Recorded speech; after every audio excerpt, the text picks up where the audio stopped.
የአቡነ ተክለ ሃይማኖትን ገድል የሚያነብሰው ጦም አያድርም። ምንም በረከት አይታጣም። ራሴ አውቃቸዋለሁ ሲያደርጉልኝ ማለት ነው። ፈትኑ። የተክለ ሃይማኖትን ልጅ መሆን ከፈለጋችሁ ጠይቁና ፈትኗቸው። አምላክን ምንም ነገር አቡነ ተክለ ሃይማኖት ተጠይቀው ደግሞ ሰው አይንቁም። በጣም ደግ ተክለ ሃይማኖት ማለት ምን ማለት መሰላችሁ? ሲጀመር ተክለ ሃይማኖት ማለት ተክለ አብ ተክለ ወልድ ተክለ መንፈስ ቅዱስ ነው። የማን ተክል ማለት ነው? የአብ የወልድ።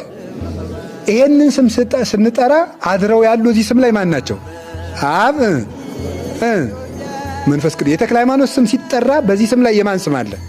የሥላሴ ስም አለ። ስለዚህ ምድሩን ይባርካል። ምድር ላይ ከተበረከ ምድር፣ ውሃው ላይ ከተነበበ ውሃው፣ ቤት ውስጥ ከተነበበ ቤቱን ይባርካል። የተክለ ሃይማኖት ስም የእግዚአብሔርን ስም የተሸከመ ስም ነው። ይህ ስም በተጠራበት እርግጠኛ ነኝ መፍትሄ ስራይ ምናምን እትስ አትልፉ። ይህ እንትን ምናምን ከጠንቋይ አትሂዱ። ፍትልክ ብላችሁ ጸልዩ። የአባታችን ተክል ስታነቡት እንዲያው ንገራችሁ፣ ዝም ብላችሁ ታዝቡ። ኢየሱስ ክርስቶስ የሚለውን ስም እንደ ተክለ ሃይማኖት ያከበረ ሰው አይቻለው። በደንብ ነው ያከበሩት። እንዲያው ምንድን ነው ያሉት እኮ ኦ እግዚእ ኢየሱስ ክርስቶስ ሃይማኖቴኒ አንተ ምግባሬኒ አንተ። ጌታዬ ኢየሱስ ክርስቶስ ሆይ እምነቴም አንተ ነህ፣ በጎ ሥራዬም አንተ አሉ። አንተ ነህ፣ እኔ አይደለሁም አሉ። እምነቴም አንተ ነህ፣ በጎ ሥራዬም አንተ ነህ። እንደ አባ ተክለ ሃይማኖት አቡነ ጌታችን ኢየሱስ ክርስቶስ የሚለውን ስም የጠራል የለም። ሙት አገኙ፣ አልዓዛርን ያስነሳው ጌታ ኢየሱስ ክርስቶስ ነው፣ አንሳው። ውሃውን ጠጅ ያደረከው ጌታ ኢየሱስ ክርስቶስ ሆይ ውሃ ስጥ። በጌታዬ በኢየሱስ ክርስቶስ ስም አንተ ጋኔን ውጣ።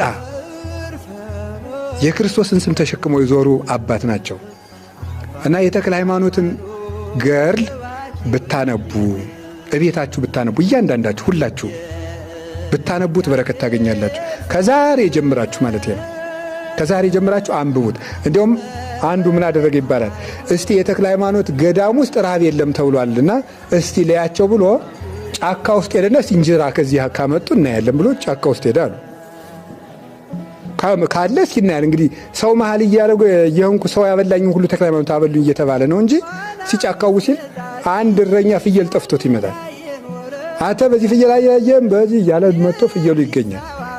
እንደውም ሰዓት ደርሷል ምሳ እንብላ ብሎ ካኳፋዳ አውጥቶ ምሳ በላው። ፍየል ጠፍቶ ሲፈልግ ማለት ነው። እንደው እርግጠኛ ነኝ እኔ አባ ተክለ ሃይማኖትን አባታችንን ራሴ አውቃቸዋለሁ ሲያደርጉልኝ ማለት ነው። ፈትኑ። ይሄ ሁሉ ቅድስና